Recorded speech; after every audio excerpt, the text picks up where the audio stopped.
Ya, ok. Entonces, luego de revisar el tema genérico de las matrices, entonces abordamos de una manera sencilla cómo usar la gráfica de las ecuaciones para encontrar la solución del sistema. Y eso tiene una utilidad práctica limitada porque, como veíamos ayer, cuando el sistema es de 2 por 2, pues uno puede despejar las incógnitas de cada ecuación, una incógnita en cada una de las dos ecuaciones y encuentra dos expresiones de líneas rectas que al graficarlas, pues donde se corten esas dos líneas rectas en el punto XY, donde las dos líneas rectas estén en común, está la solución del sistema. Pero para 2 por 2, pues es un sistema de 2 por 2 pues muy complejo que puede aparecer o que pueda resultar en escribirlo, siempre se resuelve de manera trivial, o sea que no es tan, eh, pues no, la solución gráfica no es más que una herramienta. Si subimos el sistema a 3 por 3, tratar de hacer la solución gráfica se nos convierte en un problema ya geométrico, pues porque al despejar una incógnita de cada una de las tres ecuaciones, obtenemos la ecuación no de una recta, sino la ecuación de un plano. Y es posible y es perfectamente claro y plausible entender que donde los planos se corten en el espacio están las rectas que determinan la solución del sistema. Pero la sola idea de graficar tres planos ya se nos convierte en un problema, digamos, operativo, salvo que uno tenga pues una herramienta poderosa de graficación que le permita manipular tridimensionalmente la imagen en la pantalla, o pues simular la tridimensionalidad, porque la pantalla sigue siendo una superficie plana. Pero hacerlo, digamos, manualmente, como se puede hacer para el sistema de 2 por 2 ya no tiene mucha practicidad. Este teléfono, ¿por qué empezó? Ah, discúlpenme un segundo.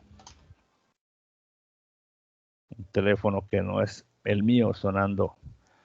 Bien, de ahí entonces empezamos a hablar de determinantes, del uso de los determinantes como herramienta para resolver un sistema de ecuaciones simultáneas, y llegamos a lo que era la regla de Cramer, y ahí íbamos. Entonces, por ahí vamos, y lo último que hicimos el día de ayer fue eso. Hablar de lo que es el determinante de una matriz, que ya todos sabemos que es una cantidad escalar, un número que se obtiene a partir de operaciones entre los elementos de la matriz, de acuerdo a una metodología, de algunas reglas. La más sencilla para obtener el determinante es la regla de Sarrus, cuando se trata de determinante de 3 por 3. Si es un determinante de 2 por 2, pues es simplemente el producto de los elementos de la diagonal principal menos el producto de los elementos de la diagonal secundaria. Pero si es de 3 por 3, se aplica esta regla, donde se reproducen dos filas del determinante en la parte inferior. La primera fila se coloca aquí, la segunda fila se coloca aquí. Y ahora el producto de estos tres elementos sumado con el de estos tres y sumado con el de estos tres, producto de estos tres, se le resta también el producto de estos tres y además se le resta el producto de estos tres, y lo que resulta es el valor del determinante. Esta pues es una regla que nos enseñaron tal vez en la escuela primaria, no, en la primaria no, en la secundaria, o en los primeros cursos de matemáticas de la universidad.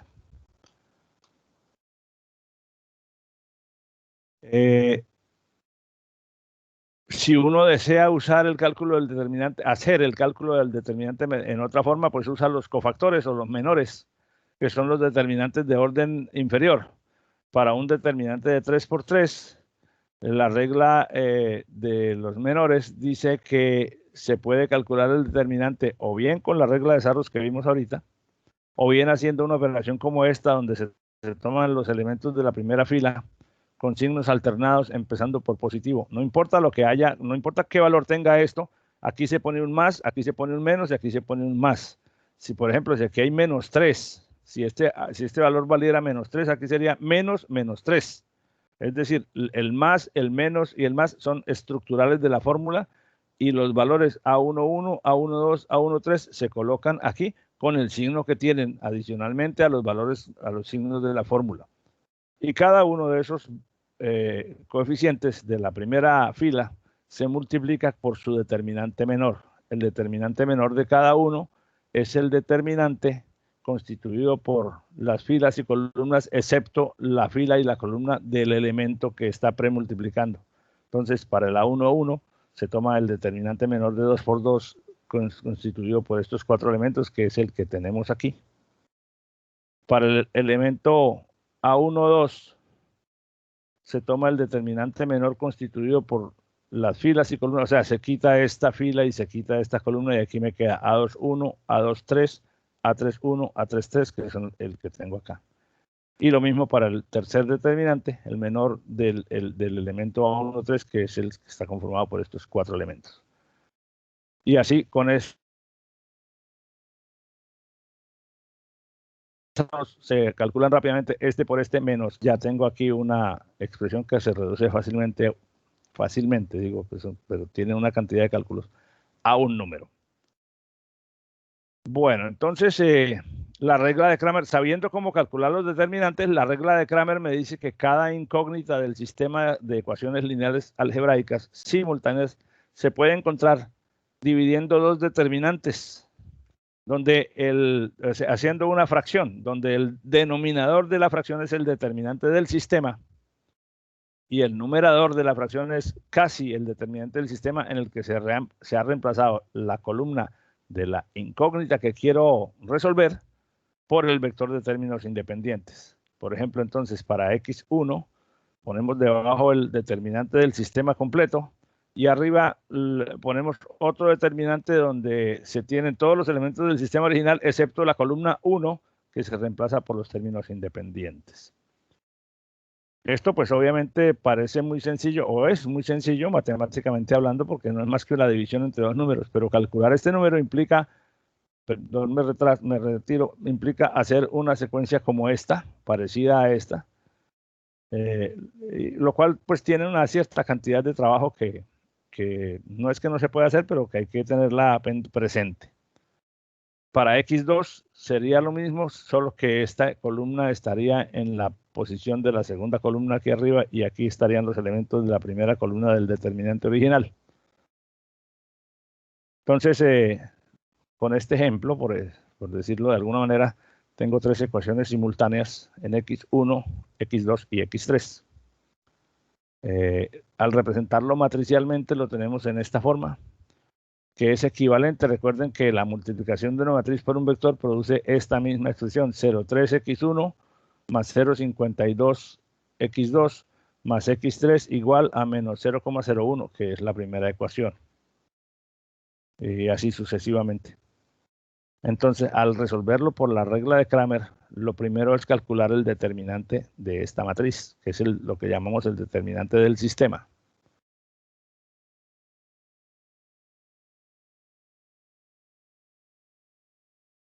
Y los menores, entonces en este caso, fíjese,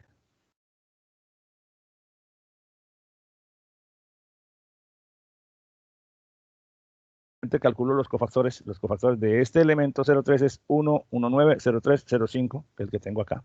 Del segundo elemento es 0,5, 1,9, 0,1, 0,5, que es el que tenemos acá.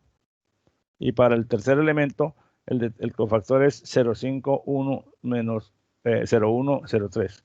Cuando yo menciono el cofactor, la palabra cofactor en este contexto se refiere o es equivalente a decir el determinante menor del elemento tal. El cofactor de este elemento es este determinante más pequeño. Otros autores lo mencionan como el determinante menor de este elemento es este. O sea que en este contexto las palabras menor y cofactor son sinónimos. Bien, entonces sabiendo cuánto valen los 3 cofactores o los 3 elementos menores,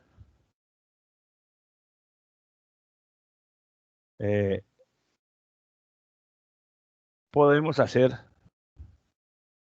el cálculo del determinante del sistema, usando pues la regla ya conocida, donde aquí tengo el más, el menos y el más de la fórmula. Pongo los elementos A11, A12, A13. aquí está el A12, que es 0,52. Este menos es el de la fórmula. Y aquí tengo el 1, que es el A13. Multiplicado cada uno por su cofactor o por su determinante menor, entonces el determinante total del sistema me da esta cantidad. Me voy a devolver un par de láminas. Es el valor que va a ir aquí para calcular cada una de las incógnitas del sistema.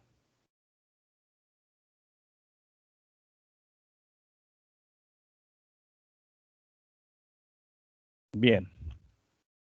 Entonces ahora, aplicando la regla Kramer para la primera incógnita, yo tengo que se coloca en el numerador de la fracción el determinante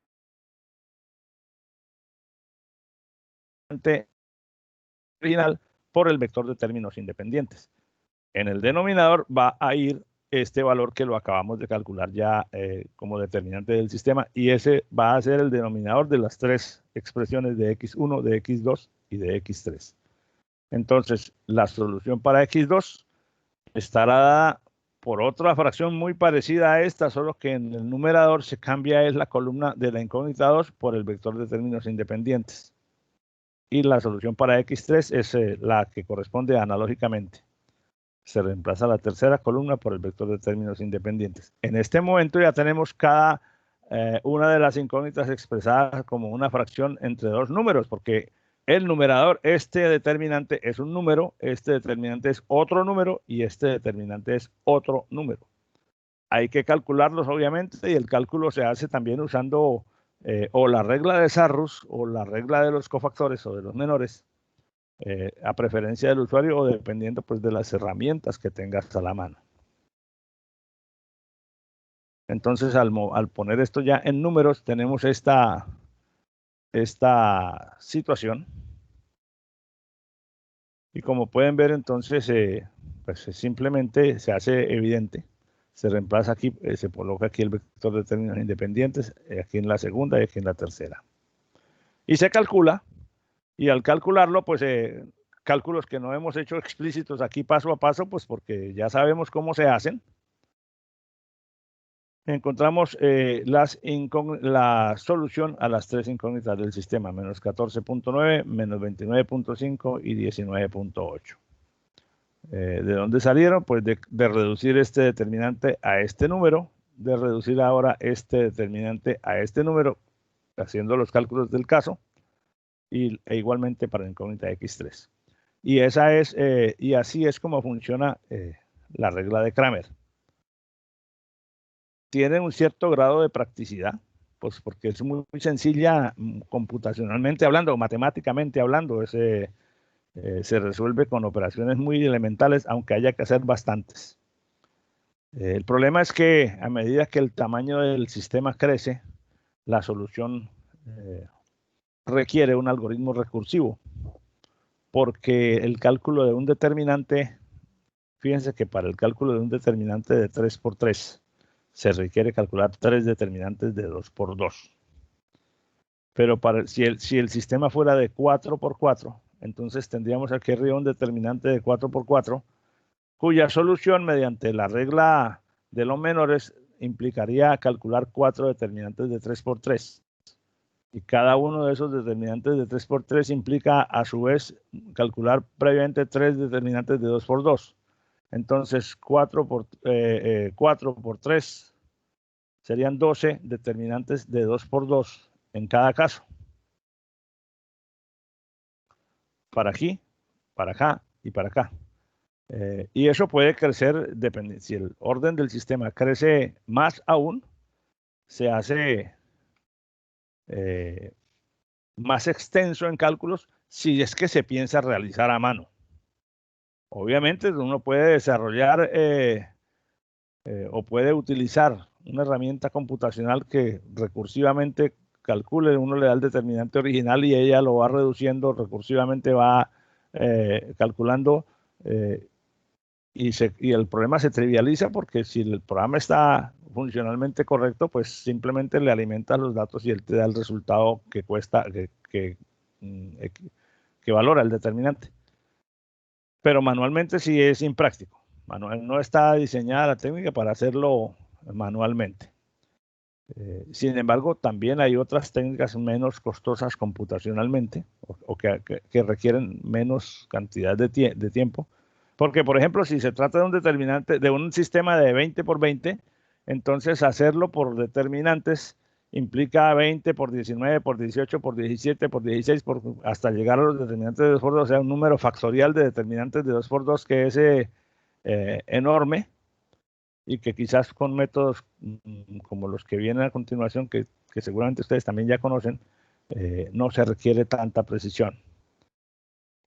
Entonces, como la idea de la ingeniería de sistemas es siempre buscar la eficiencia, pues es mejor considerar esas otras alternativas que suelen ser más eficientes, aunque no son perfectas porque tienen problemas en el manejo de las cifras significativas, en el manejo de los errores de redondeo.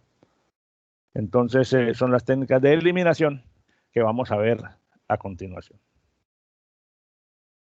Si hasta este momento haya alguna pregunta o haya alguna observación que alguien pudiese tener.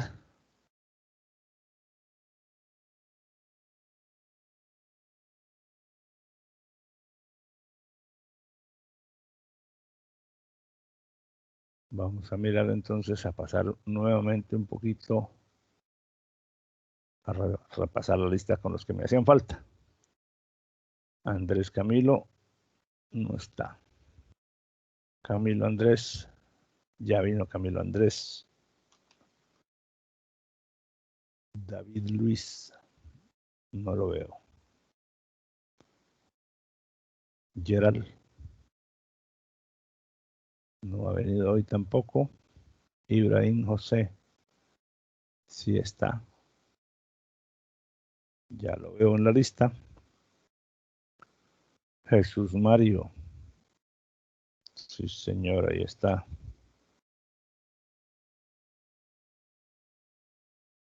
María Carolina,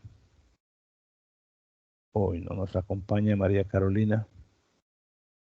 Michael Smith, sí nos acompaña hoy. Pablo Andrés Pertús también está en la lista.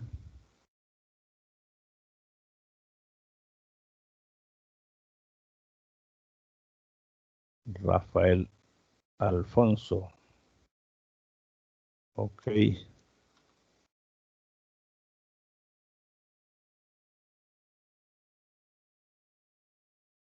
Andrés Camilo no vino hoy tampoco. Debió seguir con su problema de salud.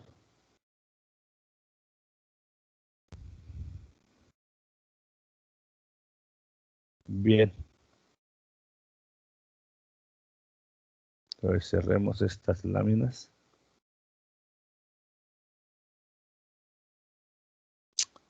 Bien, no hay preguntas entonces. Ok, está todo clarísimo. Ush, súper clarísimo.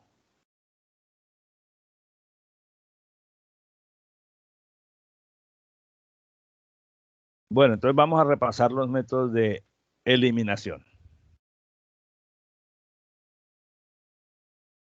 Esta estrategia tal vez es de las primeras que le enseñan a uno cuando le enseñan en el álgebra a manejar las ecuaciones simultáneas.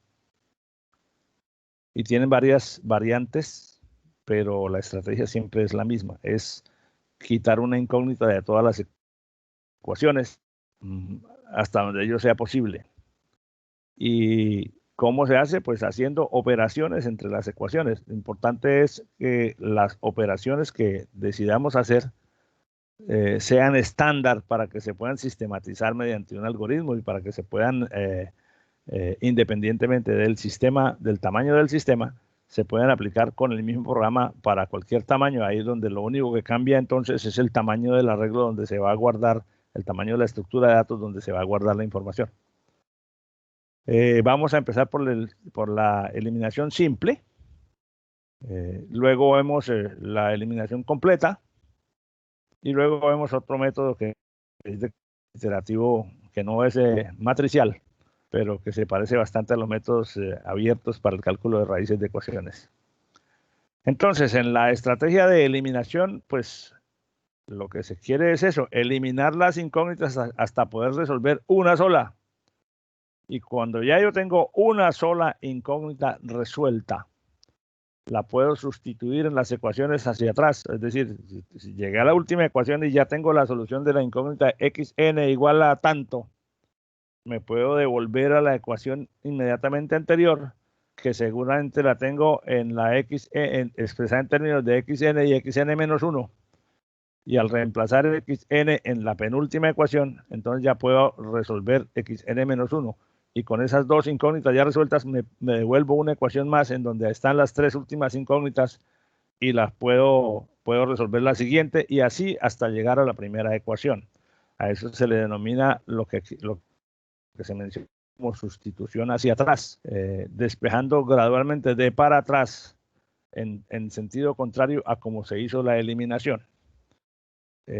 Es un método que está diseñado para ser automatizado, es decir, para poderlo hacer con ayuda de alguna herramienta computacional. Se puede hacer manualmente también, pero al hacerlo manualmente tenemos nuevamente el problema del tamaño del sistema que nos obliga a hacer muchas operaciones. Sin embargo, con herramientas computacionales es bastante sencillo.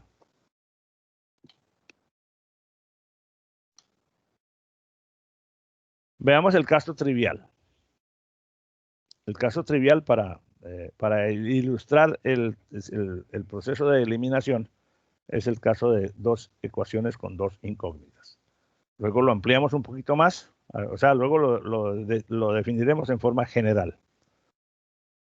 Con dos ecuaciones y dos incógnitas, el sistema tiene esta forma. Entonces, la forma de eliminar una incógnita, pues es hacer operaciones que nos permitan encontrar ecuaciones equivalentes donde haya menos incógnitas que en las ecuaciones originales. En este caso, la estrategia dice, multiplique la primera ecuación por A21, o sea, por este valor que está aquí. Y multiplique la segunda ecuación por A11, es decir, multiplique toda esta ecuación por este valor que está aquí. Entonces vas a encontrar que la primera ecuación multiplicada toda por A21 se convierte en esta ecuación, que es equivalente porque al multiplicar todos los términos de una ecuación por la misma cantidad, la ecuación se amplifica, pero es la misma. Matemáticamente hablando, no se altera la ecuación. Entonces quedaría A11 por A21, X1, más A12 por A21, X2, igual a B1 por A21. Y en la segunda, tengo A21 por A11 más A22 por A11, X2, más B2 por A11. ¿Y esto para qué? Pues básicamente, como ustedes ya se habrán dado cuenta de estos dos términos, el primer término de ambas ecuaciones queda idéntico y al restar la una de la otra, pues me queda una expresión en una sola incógnita. Entonces, si yo a la segunda le resto la primera, encuentro que la segunda me queda, que la resta me da esta expresión. Como estos dos términos, el uno menos el otro, se convierte en un 0, queda A22, A11, X2, que está aquí, este término, menos A12, A21, X2, igual a B2, A11, menos B1, A21. Y esta expresión, como ustedes pueden ver, está solo escrita en términos de X2. Porque esto es constante, o sea, esto es un número, esto es otro número, estos son número, número y número. La única incógnita que hay aquí es X2. Entonces, al despejar X2 me queda esta expresión, que por estar hecha en términos de solo números conocidos, ya sabemos que es la solución para la incógnita X2. Lo que hicimos fue eliminar de la segunda ecuación la incógnita X1 para poder despejar automáticamente en forma algebraica el valor de X2. Entonces, con ese valor lo sustituyo en la primera ecuación, aquí, porque este valor ya es un número. Y de esa, entonces, al sustituirlo aquí, puedo despejar X1, que me va a resultar en esta expresión. Obviamente aquí no he escrito todos los pasos de la sustitución, que es un mero proceso algebraico, pero pues que no tiene mayor interés dentro de la explicación del método. Si nos vamos a fijar entonces, las dos expresiones que obtuve para x2 y x1 son exactamente, idénticamente iguales a las expresiones producidas por la regla de Cramer para un sistema de ecuaciones simultáneas de 2 por 2. Pues esto no tiene nada de raro porque se trata de dos métodos para llegar a la misma solución y la solución pues tiene que ser equivalente en ambos casos. Pero esto nos muestra que al ver la solución expresada en términos algebraicos, nos damos cuenta que x2 es esta, aquí x2 es esta y es exactamente la misma. Nos muestra que ambos métodos coinciden porque calculan la solución correcta. Bueno, eso pues es en el caso del sistema de 2 por 2, que es bien simple. Si por ejemplo el sistema fuera este, entonces basta con aplicar las expresiones y ahí tengo la solución. No, o sea, si ya yo conozco que esta es la expresión que resuelve un sistema de 2 por 2, pues no tengo por qué ponerme a resolverlo, a hacer la eliminación, hacer el planteamiento algebraico, porque ya yo conozco las soluciones. Entonces, como bien lo acabamos de ver, se trata de transformar las ecuaciones del sistema en un orden inteligente, en un orden previamente acordado, pensado, para eliminar una incógnita de las ecuaciones, de modo que yo pueda llegar a una expresión en la que tengo una incógnita en términos de valores conocidos, o sea, en la que tengo la solución de la última incógnita del sistema. En este caso, como eran 2 por 2, la solución de la última es la segunda de las incógnitas. En un sistema más grande, el proceso no consta de una sola operación, sino que tiene que hacerse varias operaciones de eliminación hasta llegar a que la última ecuación de las n que haya, la última incógnita me queda en términos de constantes, y con ella me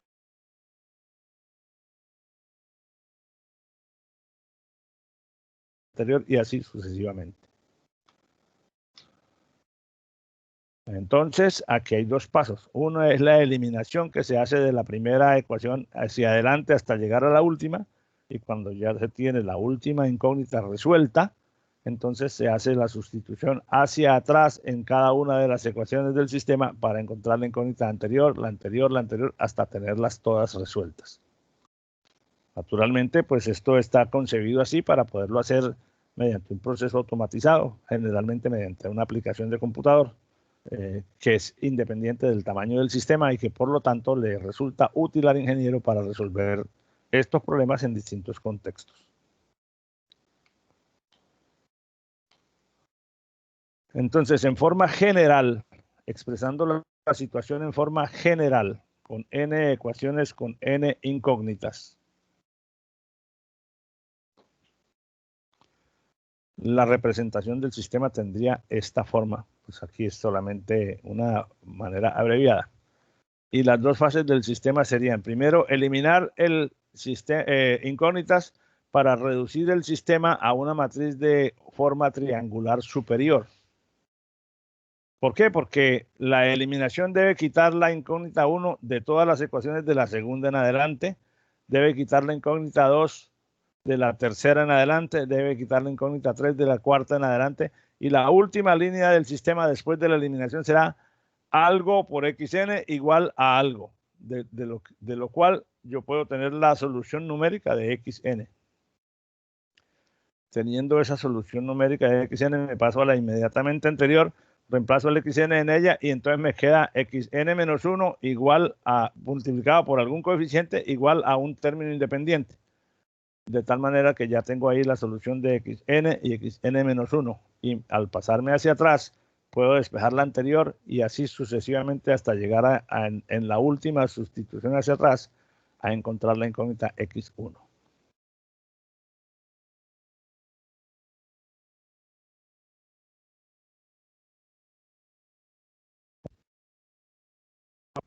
punto de vista, digamos, es que si yo tengo un sistema de ecuaciones representado de esta manera, la eliminación me lo va a llevar sucesivamente a transformarlo a un sistema de esta manera. Este segundo sistema que vemos aquí, como se puede ver, es triangular superior, porque por debajo de la diagonal principal no hay sino ceros. Pero por encima están versiones de las mismas ecuaciones, obviamente con unos coeficientes que seguramente van a ir cambiando a lo largo del proceso, y por eso aquí se pone otra letra y por eso aquí se pone sigma, pero son coeficientes. En otros contextos ponen, los autores de los libros no ponen otras letras, sino que ponen por aquí A22' para representar que no es este mismo, que es el coeficiente fila 2, columna 2, pero que no tiene el mismo valor del sistema original porque se multiplicó por alguna cantidad y entonces la cantidad numérica no es exactamente la misma. Pero todos entendemos que eso es o todos debemos entender que eso no es más que una notación simbólica para advertir al lector que se trata de un sistema equivalente, pero que no está compuesto necesariamente por las mismas cantidades numéricas. Entonces, para lograr esa transformación, pues el algoritmo es bien simple porque se elimina la incógnita x1 desde la segunda hasta la última ecuación. ¿Y cómo se hace? Entonces se multiplica la primera ecuación por el coeficiente, por el cociente conformado por el A2 sobre A11, con el fin de poder hacer la resta de las dos ecuaciones, como lo vimos en el ejemplo de 2 por 2. Entonces, al tener la primera ecuación en esa forma, multiplicado todo por este coeficiente, y al restarla de la segunda ecuación, o sea, al coger la segunda y restar 1, me queda solamente un término en x2, un término en x3, un término en x4, hasta un término en xn. Obviamente, para no hacer esta representación tan extensa, suponemos que todo esto, que es un número, va a estar ahora representado por A22'. Por eso hablaba hace un momento de la notación, porque esto quiere decir que este es un número que no es equivalente, que va en la posición fila 2, columna 2 de la matriz, pero que no es equivalente al A22 original, porque su valor numérico es el que resultó de hacer esta operación. Lo mismo pasa con todos los elementos, con todos los coeficientes de esa ecuación, porque el coeficiente de la incógnita xn en la segunda ecuación, permítanme, me devuelvo un momento.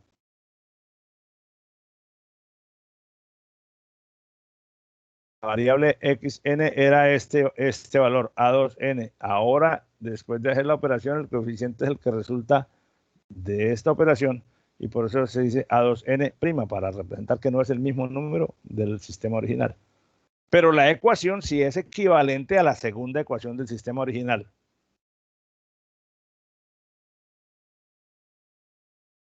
Es decir, al menos guarda, si no es absolutamente equivalente, guarda la consistencia del sistema. El proceso se repite ahora entre la primera y la tercera. Fíjense que la eliminación es primera con segunda, luego primera con tercera, luego primera con cuarta, luego primera con quinta, para dejar todas las posiciones de la primera columna de la matriz en cero. Es decir, para eliminar la incógnita x1 de todas las ecuaciones entre la segunda y la última. Al final de hacer la eliminación, vamos a tener la primera ecuación, la tenemos igual, pero aquí ya pusimos un 0, aquí también pusimos un 0, y en todas estas posiciones pusimos un 0. Las demás ecuaciones tendrán una forma nueva. En números, la ecuación sigue siendo consistentes con las originales, pero los coeficientes numéricamente hablando no son exactamente los mismos de los originales, porque se hizo la resta, primero la amplificación en la primera ecuación y la resta de términos.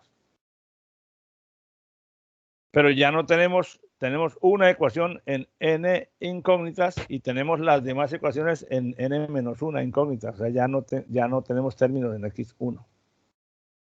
¿Por qué le decimos pivote a la primera ecuación? Porque ella es la que se usa para multiplicarla por coeficientes de esta forma, para poder restarla después de las siguientes ecuaciones y poder producir el cero en cada una de esas posiciones.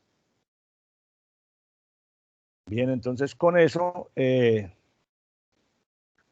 terminamos la eliminación de la primera incógnita. Esta ecuación no la volvemos a tocar por ahora, y ahora nos concentramos en cómo eliminar la incógnita x2 de las demás ecuaciones. Entonces tengo que multiplicar esta ecuación completa por un término de esta forma, pero involucrando a este coeficiente, involucrando a este y a este, o sea, por A'32 sobre A'22, para poder ahora a esta tercera restarle esa segunda multiplicada por esta ecuación, de tal manera que se elimina el término de x2 en la tercera ecuación. Y así sucesivamente vamos a llegar a un sistema que tiene ahora ni x1 en la ecuación de la segunda hasta la última, ni tiene x2 de la tercera hasta la última ecuación. Eso nos va a conducir, después de eliminar x2, x3, x4 hasta xn-1, nos va a conducir, si se hacen todas las operaciones, y fíjense que en todos los casos la operación es la misma. Si quiero eliminar la incógnita x3, multiplique esta ecuación por el coeficiente que tiene x3 aquí abajo, dividido entre este que tengo acá, que es a2', y reste. ¿Qué resto? A la cuarta ecuación le resto la tercera, a la quinta ecuación, después de hacer la multiplicación, le resto la tercera.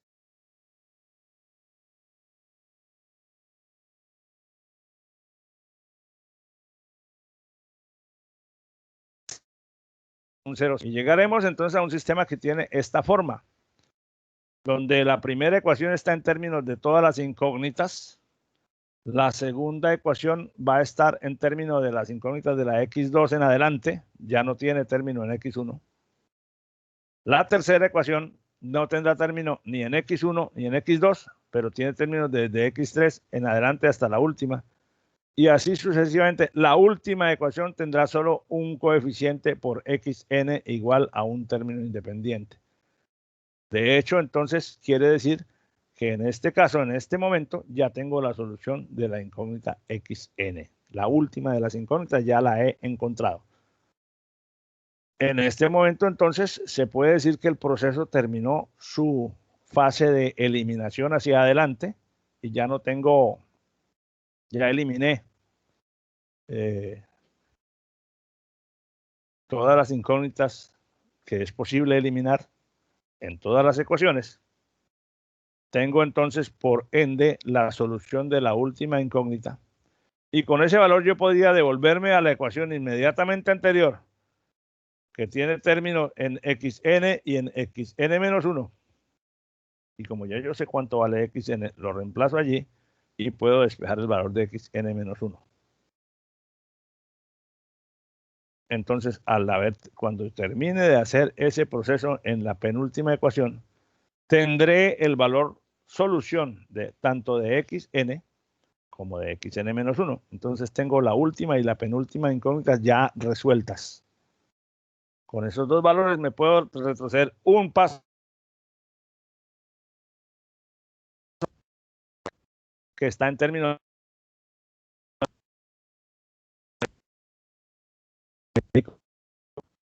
los dos valores de xn-1 y de xn en esa antepenúltima ecuación puedo despejar xn-2. Y así puedo seguir sustituyendo hacia atrás hasta llegar a la última ecuación, en donde la última que me queda por averiguar es x1, porque ya conoceré los valores de x2, x3 hasta xn, y con el mismo despeje algebraico que hemos hecho en los casos anteriores, despejo el valor de la última incógnita y obtengo toda la solución del sistema. Quisiera saber si en este momento, quiero preguntarles, esta descripción de la metodología de eliminación hacia adelante y sustitución hacia atrás, ¿está clara para todos? Si no desean hablar, por favor, al menos escríbanlo en el chat.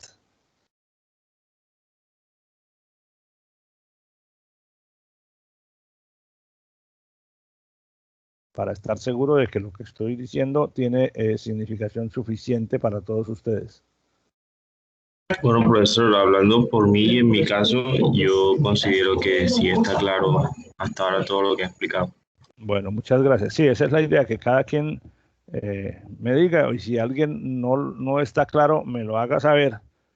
No necesariamente tiene, yo siempre prefiero que me interrumpan, pero si la persona que no está entendiendo, si hay alguna persona que no esté entendiendo y no quiera ponerse en evidencia, siempre me puede escribir en privado eh, o me puede contactar. Si no lo desea hacer ahora, me deja un comentario o me escribe un WhatsApp o lo que sea, pero lo importante es que no se queden con la duda. Bien, entonces después de haber hecho ese proceso, entonces simplemente, por ejemplo, en el caso de un sistema de 3x3, de este sistema pasamos a uno que tiene esta forma. Fíjense aquí pusimos las primas para significar que las cantidades que hay aquí no son exactamente las mismas originales, pero no importa. Y entonces ya después de tener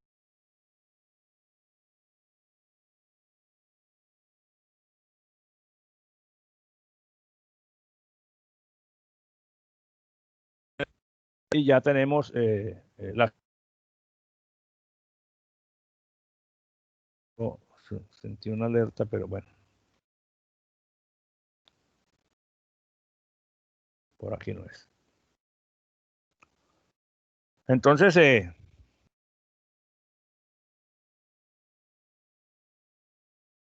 básicamente, después de haber hecho la eliminación hacia adelante,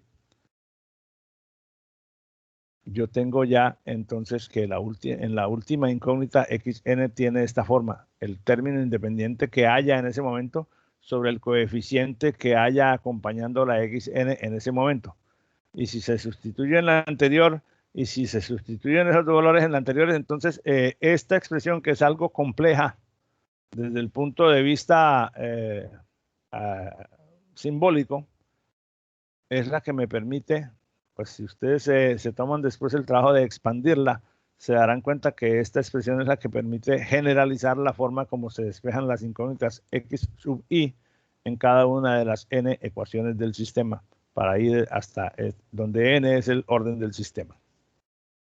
Bueno, pues esto no es otra cosa que una expresión puramente algebraica que no nos dice mayor cosa. Pues sí, sí nos dice, normalmente no la vamos a usar para hacer cálculos manualmente, sino que me representa más bien el algoritmo que hay que construir para encontrar las soluciones del sistema eh, de ecuaciones simultáneas.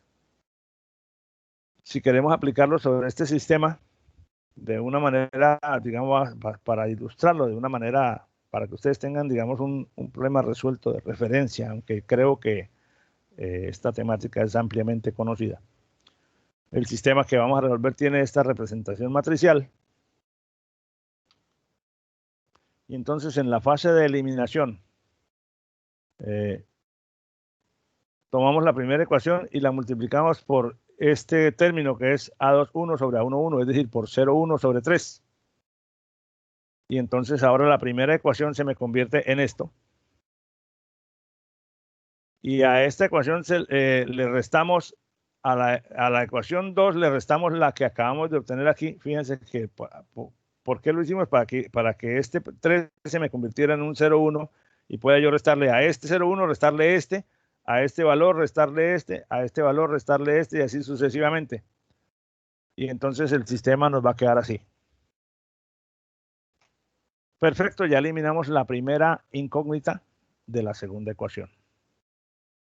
Ahora tengo que eliminar la primera incógnita de la tercera ecuación. Entonces tengo que multiplicar esta ecuación por este valor sobre este.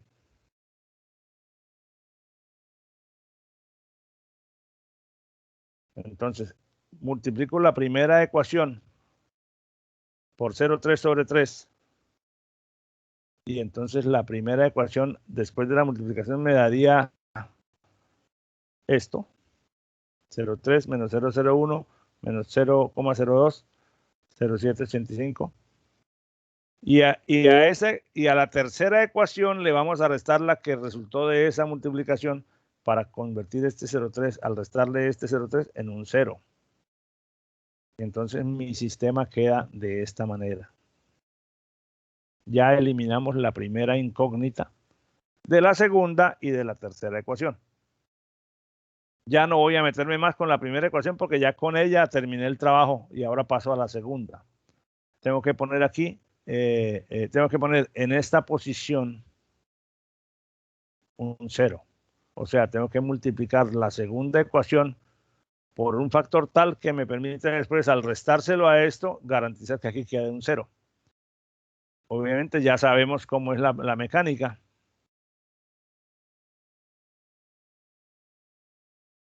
Que sería multiplicar esta ecuación por este valor sobre este.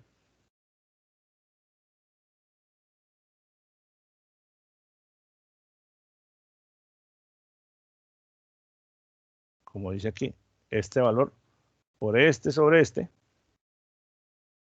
Con lo cual la segunda ecuación se transformaría en 0 menos 0,19. Aquí por lo que resulte. Ojo a esto, porque aquí viene el primer inconveniente de estos métodos o el primer cuidado que hay que tener con estos métodos. Tenemos la tendencia a recortar estas cifras porque nos resultan incómodas de manejar. Estas que son 0,3333, pues ya tú sabes que ya el 333 nunca va a terminar. O sea, son cifras infinitas. Pero si yo hago un recorte y se me ocurre decir que esto quedó valiendo 7, no 7,030033, estoy introduciendo un error de truncamiento que va a propagarse y que va a afectar la solución final del sistema. Entonces, en la medida en que uno pueda manejar el número de cifras significativas más amplio posible, sin que le resulte oneroso computacionalmente, debe hacerlo. Porque no hacerlo implica afectar la precisión de los resultados y vamos a encontrar unos resultados que satisfacen el procedimiento matricial, pero que al reemplazar las ecuaciones no me dan exactamente los términos independientes, es decir, que soluciones que son aproximadas a la real. Entonces aquí el manejo de las cifras significativas empieza a ser sensible. Digamos que si no es drástico, si no se hace riguroso el manejo de las cifras significativas, si no haces un control y el manejo más técnico posible para no recortar los valores, si no haces eso, el resultado se te baja la calidad. Bueno, entonces hacemos la resta y entonces ahora mi sistema queda triangular superior, porque eliminé la primera incógnita de estas dos y eliminé la segunda incógnita de la tercera. Ya teniendo el sistema en forma triangular superior, ya tengo la solución de la incógnita x3, que es dividir este valor entre este y me dio 7. No sé si este 7 es exactamente o habría que hacer la cuenta para que veamos el verdadero efecto del resultado.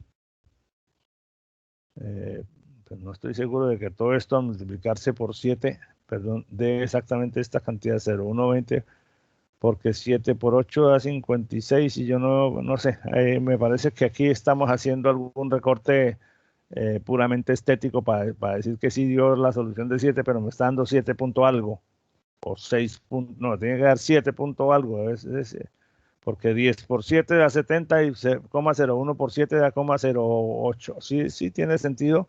Habría que mirar si esta exactamente es un 7 cerrado o el autor, en este caso yo, recortó aquí las cifras para presentar bonita la respuesta, pero que realmente no es la respuesta real que dio el proceso. Con ese valor se hacen las sustituciones. Dígame. El resultado a mí me da un 7, 8 ceros y luego un 4. Pero o sea, no sé o sea que el 4 da en la novena cifra decimal. Sí. Exacto. Ah, bueno, fíjate que en ese caso, pues no tiene mayor problema recortar ese 4 que es en la novena cifra decimal, porque eso es por allá miles de millonésimas, ¿cierto? 1000 millonésimas. O sea que sí se puede decir que es un 7, pero si el resultado fuera, por ejemplo, 7,01428, por decir algo, no sería tan inteligente quitar ese 0,1428, que aunque a uno le pueda parecer muy poquito, en términos de un sistema de ingeniería puede afectar gravemente un parámetro, ¿cierto?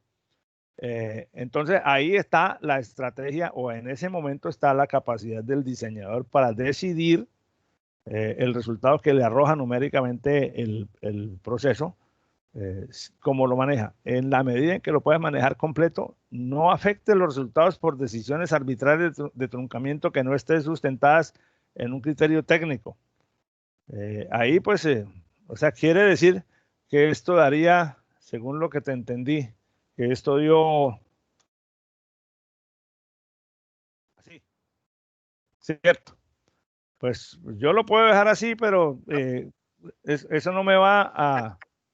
Sí, dígame. Con un 4 ahí al final. Ah, un 4, un 4. Ok. Fíjate que si yo le desprecio esto, estoy despreciando una cantidad infinitesimal, una cantidad muy pequeñita. Si quiero ser estricto o si necesito, es que también todo depende del contexto en el que estemos trabajando, de esto, a qué se refiere. Si estos parámetros, por ejemplo, voy a usar aquí un ejemplo inventado que no sé si tenga pies o cabeza, pero si estos parámetros se refieren, por ejemplo, a las variables que alimentan un reactor nuclear, yo no me atrevería a aproximar ningún valor. Haría todo en los valores que son exactos que produce la operación matemática para garantizar que si los puedo manejar, si los puedo representar, mi proceso esté dentro de los mejores límites de control. Para un ejemplo como el que estamos viendo aquí, que es resolver el sistema que, simplemente a manera de ejercicio, pues yo puedo decir, esto es la misma cosa que un 7, no pasa mayor cosa. Pero ya nos dimos cuenta que si la operación realmente, que si el valor de la incógnita matemáticamente es un 7, el proceso no me dio exactamente un 7, me dio un 7 y una pequeñísima fracción más. Pues ahí nos damos cuenta que el método numérico es aproximado, o sea que existe el riesgo y seguramente ese proceso, esa inexactitud derivó de usar estas fracciones, porque estas fracciones yo las tengo que limitar, porque no puedo representarlas completas, porque no es posible su representación completa. 0,033333 yo tengo, en algún momento tengo que cortar, y lo que corte introduce un error matemático, porque la cantidad que estoy usando no es la cantidad matemática exacta, porque no la puedo usar exacta ya que no la puedo representar en una máquina de cómputo. Ahora yo podría, si quiero hacerlo a mano, entonces puedo decirle a esto, póngale 30 decimales y entonces aquí me da 0,00040 decimales y por allá sale una cifra más atrás, pero pues obviamente no tiene sentido ganar esa precisión para obtener tan poco nivel de corrección en el resultado final. Bien, con base en esta solución de la última incógnita, nos podemos ir de para atrás. Vamos a continuar entonces aquí. Entonces, se reemplaza ese valor en esta segunda ecuación. Y entonces de esta segunda ecuación yo puedo despejar el x2. Y me da esta cantidad. Ya la observación sobre la precisión de esta cantidad no la voy a repetir. Aquí ocurre más o menos lo mismo que en el caso anterior. Porque es muy posible que esto no dé 2,5000, sino 000 algo más por acá adelante. Y ya tengo entonces la solución tanto de x3, que la tenía en el paso anterior, como ahora al sustituir hacia atrás en la segunda ecuación, tengo la solución de x2. Con esas dos soluciones doy un paso más hacia atrás para resolver, para despejar de esta ecuación el valor de x1, que me da 3, o 3 y alguna cosa que no está representada aquí, y ya tengo entonces la solución completa del sistema. Como pueden ustedes darse cuenta, para un sistema de 3 ecuaciones con 3 incógnitas, esto resulta, como dicen los billeristas, de bola a bola. Eso no tiene ninguna complicación, porque el método es bastante simple. Esto se puede sistematizar. Estas dos piezas de código que tengo aquí son pseudocódigo, o sea, fíjense que no está escrito en ningún lenguaje de programación específico, sino en palabras. Pero es básicamente lo que sucede, o sea, son algoritmos bien conocidos para eliminar hacia adelante se hace con un triple ciclo, pues un doble ciclo que me permite ir recorriendo, pero un ciclo que me permite ir pasando de columna en columna para hacer la multiplicación de los elementos de la matriz por el factor escogido que se debe, escogido de acuerdo a la técnica que establece el sistema para eliminar la incógnita correspondiente. Y luego se genera la ecuación temporal que se va a, que queda dentro del sistema. Luego, después de que se ha hecho este ciclo completo, la última fila de la matriz estará en ceros, excepto la última posición y el vector de términos independientes. Y entonces con esos valores ya puedo hacer hacia atrás la sustitución para ir encontrando los distintos valores de x sub i, conforme a la sumatoria que veíamos en un par de láminas atrás, que es la que se representa realmente acá. No le voy a dar ahora espacio, no es necesario, pues no agrega mucho que nos pongamos a estudiar qué es lo que hace cada uno de estos algoritmos, pero hace exactamente lo que dicen, la eliminación hacia adelante y reza la sustitución hacia atrás. ¿Qué riesgos tenemos? Bueno, riesgo de división entre cero. Cuando los valores se hacen muy pequeños o cuando los sistemas están muy mal condicionados, donde un cambio pequeño en los coeficientes generan cambios muy grandes en la solución.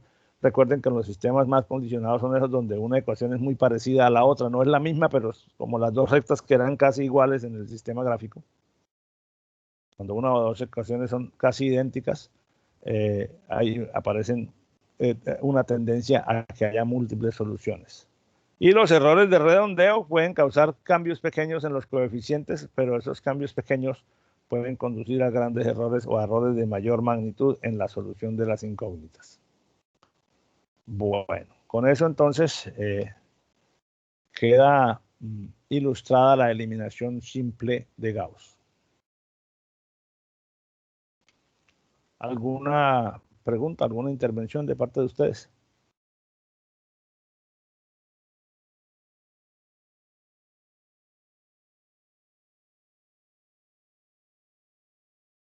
Bueno, parece que no hay ninguna intervención, no hay comentario.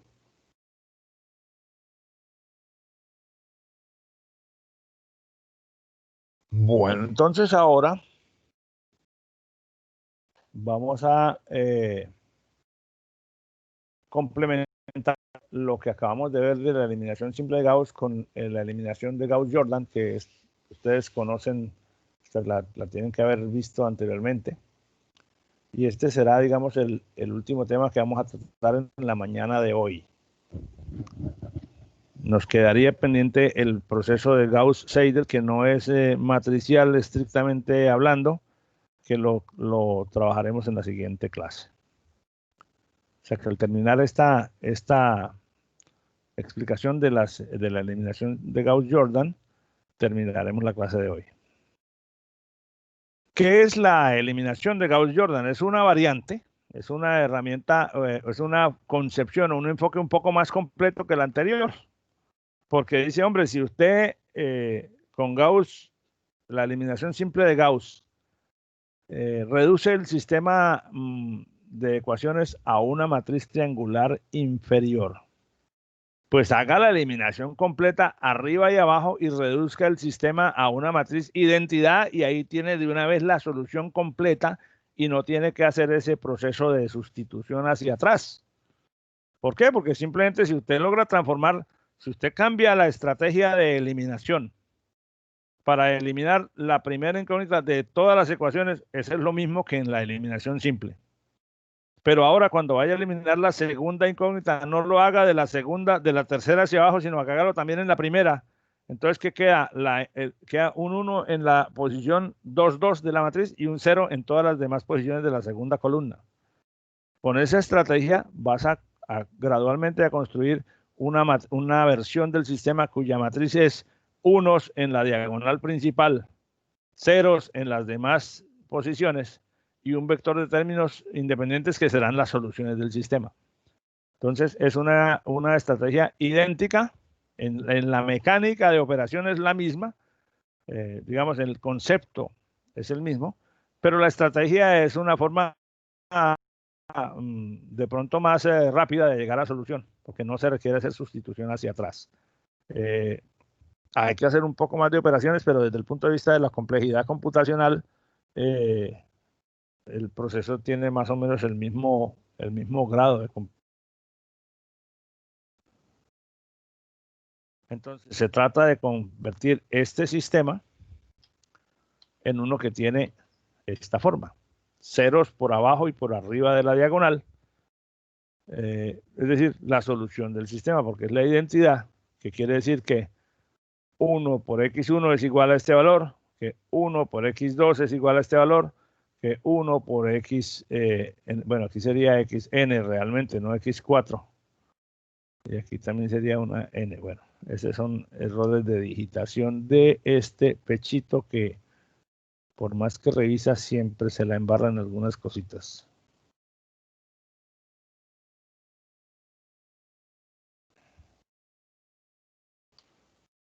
Pasa a veces cuando uno copia y pega estructuras que tienen otra parte y luego se le olvida hacer los arreglos completos. Bien, entonces ya ustedes seguramente tienen muy clara esa idea.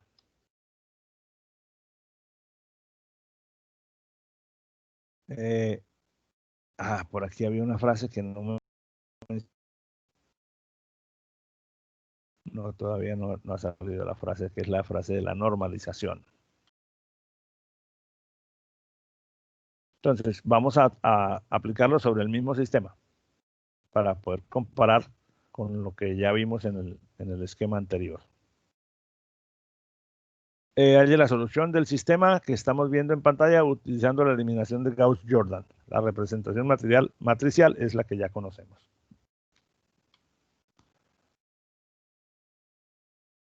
Bueno, aquí vamos a hacer una variación en la notación, que es la que la mayoría de las veces se usa para no estar dibujando siempre todo esto así: matriz, vector, igual, vector. En muchos casos, la solución es una solución puramente práctica, que no tiene ninguna incidencia sobre la naturaleza matemática del problema, que es representar la matriz aumentada. Es decir, tengo la matriz del sistema y pongo aquí los términos independientes. Esta rayita me significa que aquí están los coeficientes de las incógnitas y que aquí están los términos independientes. Y me evito escribir los vectores de incógnitas, etcétera. Simplemente trabajo con la matriz, porque lo que yo haga, las operaciones que yo le aplique a estos elementos, se las tengo que aplicar a este. ¿Por qué? Porque es la misma ecuación. Entonces, yo cojo esta ecuación y la multiplico por 3. Tengo que multiplicar por 3 este y este también, porque si no multiplico este también, afectó la ecuación. Entonces, voy a trabajar con las líneas completas. Eso pues no tiene ninguna incidencia sobre la calidad de la solución, pero es un poquito más práctico de escribir. Esta forma de representación, como lo dice la lámina, es igualmente válida porque simplemente es una abstracción mental.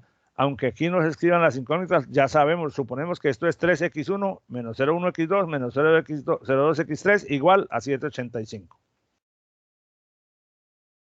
Bueno, entonces lo primero que hace la eliminación de Gauss-Jordan es quitarse encima algunas complejidades. ¿Y cómo lo hace? Normalizando la fila que va a usar como pivote. ¿Qué es normalizarla? Es dividirla entre su propio coeficiente de la diagonal principal para que ese valor se transforme en un 1. Entonces, quiere decir que si yo normalizo la primera fila, el sistema ahora me va a quedar así: 1 menos 0,03333 menos 0,066667 igual a 2,61. ¿Por qué? Porque dividí toda la fila entre 3. Dividí toda esta fila entre 3. Eso para poder tener aquí un 1, que es lo que estoy buscando.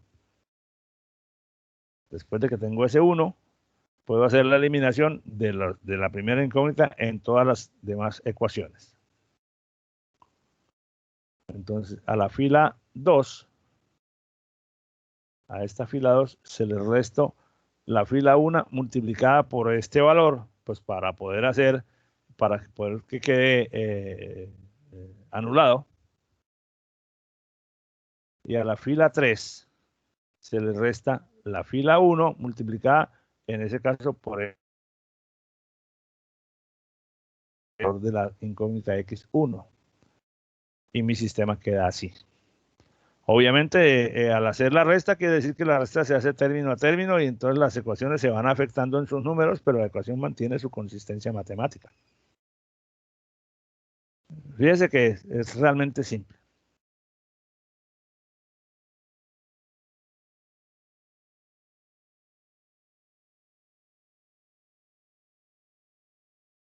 Al normalizar la segunda fila, lo que hago es dividir toda la fila entre este coeficiente. Fíjense que siempre es entre su coeficiente de la diagonal principal. Y mi sistema queda de esta manera. Obviamente, naturalmente, de una manera casi que evidente, nos vamos a dar cuenta enseguida el problema nos puede presentar, si no lo manejamos con suficiencia, se nos puede presentar un problema de cifras significativas de propagación de errores. Aquí, por ejemplo, en el paso anterior, aquí me dio 0,190000. Si hay muchos ceros de aquí en adelante, pues yo simplemente puedo decir 0,19. Pero en fracciones como esta, no recortar demasiado cerca, o sea, recortar con poquitos decimales es introducir un error cada vez más grande. Tratemos entonces de que los recortes de cifras o de que las cifras se manejen en el programa o en la herramienta donde estés haciendo el proceso con tipos de datos que permitan representación de un número razonable de cifras decimales para evitar o para disminuir el impacto de los errores, de la propagación de esos errores. Bueno, normalizamos la segunda fila. Sí, dígame. Y si yo pasase esos números a fraccionarios, aún así se mantendrían las cifras significativas dentro de un software. Pues si tu software puede manejar las fracciones, se mantienen, obviamente, se mantienen dentro de los términos, dentro de los límites de capacidad de representación interna de datos que tenga esa herramienta. Yo normalmente, pues en los lenguajes de programación uno normalmente no maneja fracciones, o por lo menos en los de mi generación, no manejamos las cifras así en su expresión numérica. Pero, por ejemplo, en lugar de decir 0, en lugar de decir, por ejemplo, 3,33333, es decir, 10 tercios, si se puede manejar así, pues eso implícitamente se representará internamente con la mayor cantidad de cifras que sea posible manejar para la herramienta. En ese caso, pues es una buena práctica si se puede hacer. A lo que me refiero yo es a que no seas tú como usuario el que arbitrariamente diga, bueno, yo voy a coger solamente hasta aquí, hasta este 0,033 y el resto lo desprecio. ¿Por qué? Ya, porque es que me parece aburridor. No, ese no es un criterio.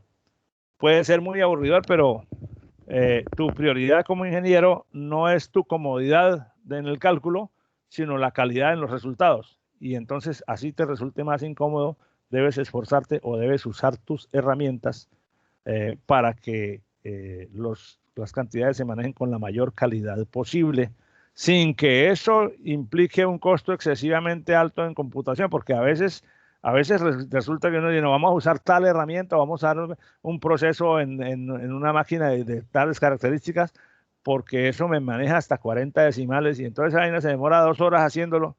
¿Y qué aportamos en la calidad? Bueno, comparar el resultado obtenido, que es de excelente calidad frente al que había obtenido antes, encuentras que la corrección está en la cifra de las 100 milésimas.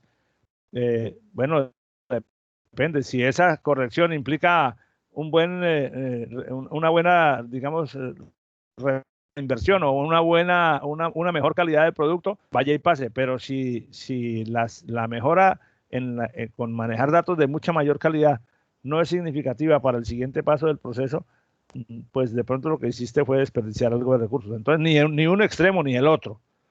Pero sin duda alguna, en medio de todas esas posibles posiciones, la menos sana es que el diseñador diga, bueno, vamos a recortar esto todo a 2 decimales para yo poder trabajar fácilmente. Esa es de lejos, es la peor estrategia. Hay que desarrollar un criterio para eso. Por ejemplo, lo que decía yo aquí, este 0,19, si aquí hay, si esto es porque da una variación por ahí en la novena o en la 10ª cifra, coja el 0,19 ya.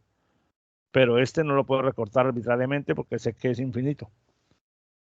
En fin, en alguna medida hay un proceso medio subjetivo allí, que se lo solemos trasladar al programa de computador mediante la forma de definir las variables donde van a guardarse estos datos con los tipos de datos de mayor capacidad de representación para que la máquina trabaje al máximo de su capacidad y así yo no tengo que tomar decisiones de recortar datos en ningún caso.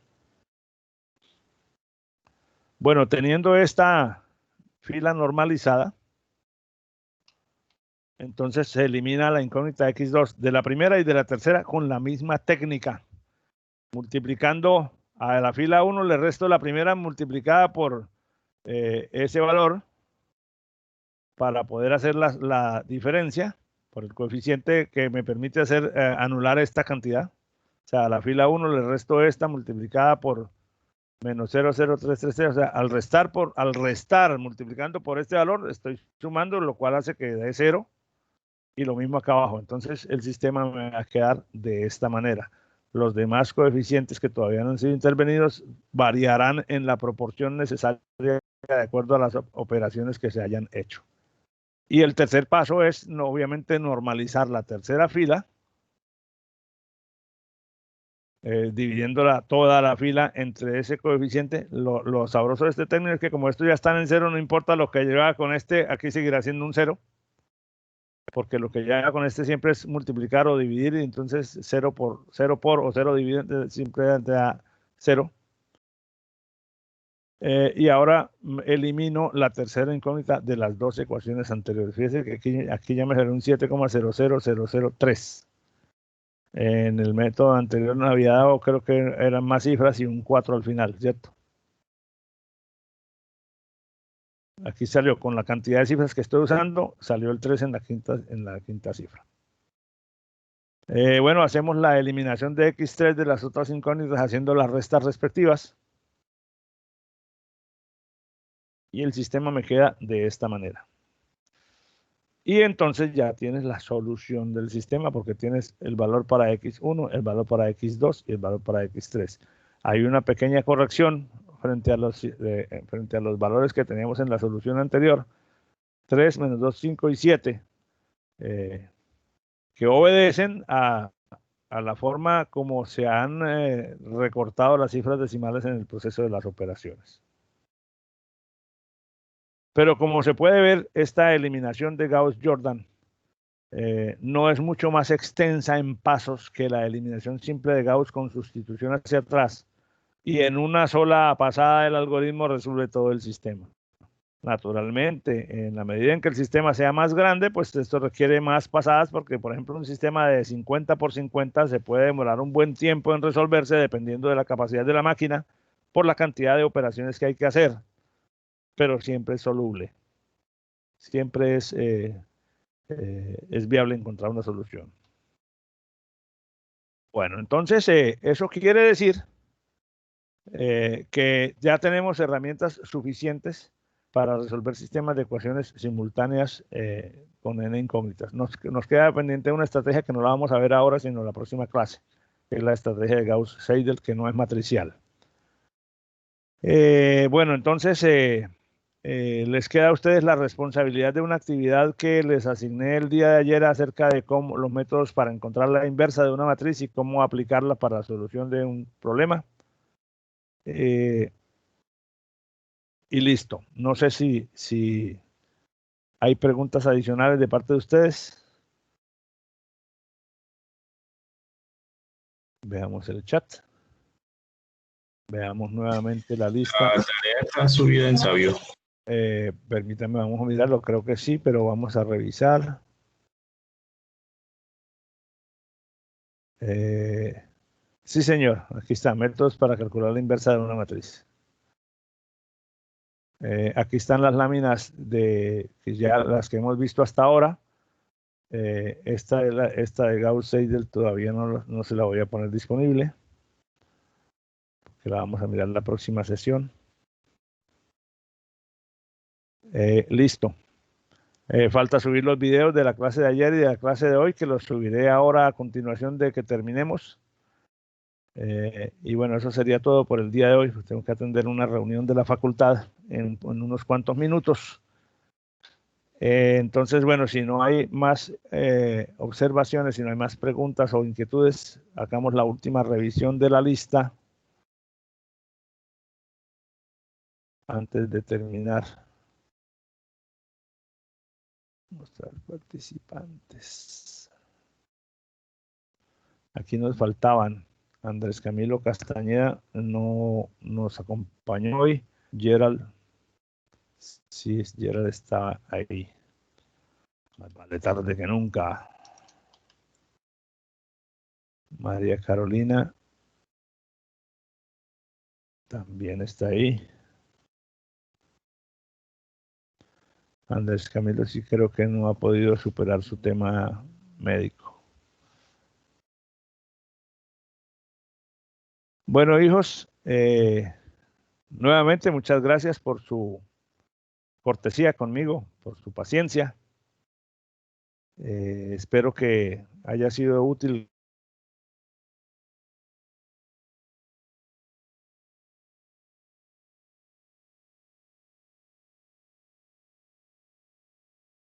Uy, ¿qué pasó?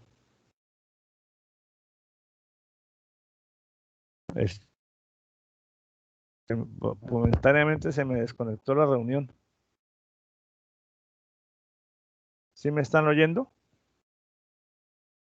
Sí, profesor. Perfectamente. Sí, profesor, sí se escucha. Es que momentáneamente me salió una pantalla que decía, hubo un problema, estamos intentando conectarlo nuevamente por un par de segundos. Ah, ¿a todo el mundo le salió eso? Sí. Bueno, listo. No sé qué pasaría con el servidor. Ok, es que a veces, bueno, yo no creo que mi internet vuelva a fallar porque estoy estrenando un servicio nuevo, pero nada es perfecto. Bueno, muchachos, entonces mis agradecimientos, todo mi aprecio para ustedes, mi cariño. Que tengan un feliz resto de día. Bueno, hasta luego, Bueno, profesor. profe, igualmente. Muchas gracias. Bueno, que estén muy bien. Igualmente, profesor.